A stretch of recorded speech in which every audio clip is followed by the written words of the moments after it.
ይኸውላችሁ ሩትዬ መጨረሻ ውሳኔዋን መወሰን አለባት። ከዚህ በኋላ ዳንኤል የእነሱ ህይወት ውስጥ የማያገባው የማይመለከተው ከሆነ ማንም ከሆነ ትናንትና እየነገረችው ነበር። አንተ የኛ ህይወት ውስጥ ማንም ነክ ምንም ነክ የማይመለከት ነገር የለም ብላለች። እና ሜሪም እንደዛው ከዚህ በፊት የእናንተ ሩቲና አብረሽ ሲታረቁ ሲሉ የሆነ ሌላ ሰው ነው የምትሆነው። ሜሪ ብዙ ጊዜ ማለት ነው ትቀያየራለች፣ በአንድ ሌላ ሰው ትሆናለች።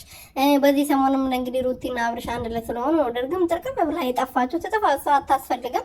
አዎ ትጥፋ፣ ምንም የምታስፈልግ ሰው አይደለችም። ግን አሁን ሩትዬ የመጨረሻ ውሳኔዋ እውነት ዳንኤል የነሱ ህይወት ውስጥ የማይመለከት ከሆነ ከነሱ ጋር ቪዲዮ ሰርቶ በራሱ ቤት መለቀቅ የለበትም። በቃ አለቀ።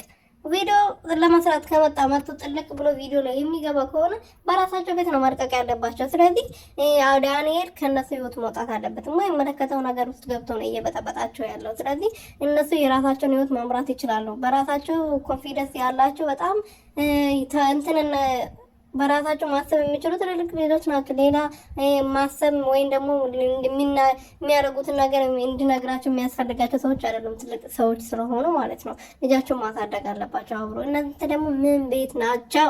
ምን ቤት ናቸው እነዚህ?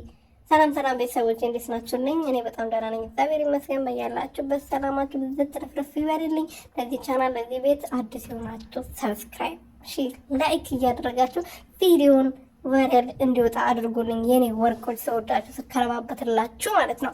እና ትናንትና ዳንኤል ምን አለመሰላችሁ? አንተ የትም ልትሆን ትችላለህ፣ እዛም ልትሆን ትችላለህ፣ ግን እኔ ሁሌም በአካባቢ እንዳለው አስብ፣ አትፍራ፣ እኔ አለሁልህ አላለመሰላ? ይሄ ምን ይመስላል? ጁአና ምን ይመስላል? በእናታችሁ ምን ቤት ነህ አንተ? ማነክ? በአካባቢው ያለው እውነትን ነው። የራስን ህይወት አትመራ። እዚህ እንደ ሰው የሰው ህይወት ገብታ እኔ ነኝ የማቁላለሁ እኔ ነኝ የምጠብሰው በል። ይሄ ጥናዣም ብላለች ሩትዬ ማለት ነው። እኔ አይደለም ያልኩት ሩትዬ ናት ያለችው የሆነ ጊዜ ለአብርሽ። አንቺ ጥናዣም ስላት አንተ ራስህ ጥናዣም አለችው ለባሏ ማለት ነው። እና የኔ ወዶች እንዴት ደስ እንደሚለው ግን የኔ ፍቅሮች ከክፉ ነገር ይጠብቃችሁ። ትናንትና አብርሃም በጣም ደህና ነው እግዚአብሔር ይመስገን። ሳቁ፣ ንግግሩ ካሜራ እንዳለ አለ ስትለው ነው የተቀየረው።